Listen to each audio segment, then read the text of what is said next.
Take South Africa aside for a second, but the remaining 53 countries, I used to say they don't do currency measurement because they couldn't afford it, and I've sort of changed that view over the years because now we've been speaking about it for the last 15 years, and I said I don't think they want it, and meaning that I don't think the industry in Africa want the change. So that was my statement, in order to sort of facilitate the debate, and I think I succeeded in doing that, because I generally don't think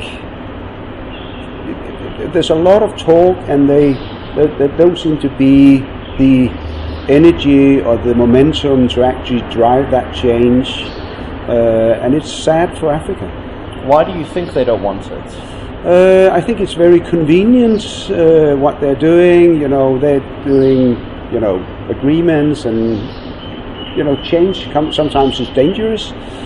Sometimes, or not sometimes, change is generally dangerous. But that's the perception of people, and I think it's sad for Africa, because I think trading currency measurement in Africa can definitely drive the advertising expenditure in the continent.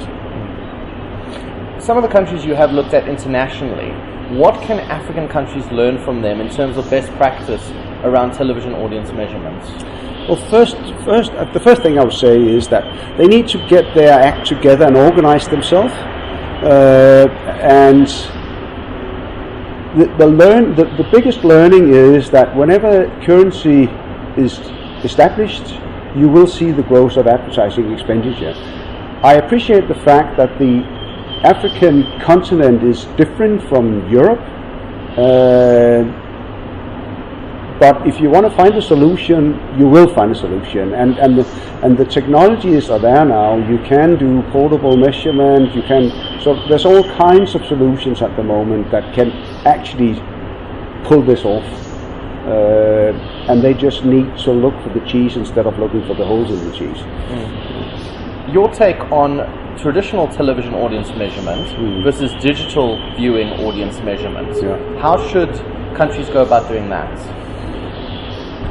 There's a couple of different thoughts of schools on this, because if you see how it's done in large parts of Europe, that they're trying to, or they are aiming to integrate the digital streaming consumption, and it's a sort of a like-for-like comparison. So a rating is a rating is a rating, regardless of whether that is being consumed on the television or on a mobile phone.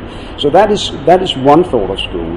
The other thought of school is that you have a digital currency and you have the traditional TV currency. It's difficult to predict what's going to happen, but at least in Europe we're seeing the combined solution for now. Whether that is going to stay that way is very, very difficult to say. So we, as a research company, we need to make the tools available for the industry, and it's the industry in that specific market to decide what they want to do. So we just facilitate and make it possible to fulfill the request of the marketplace.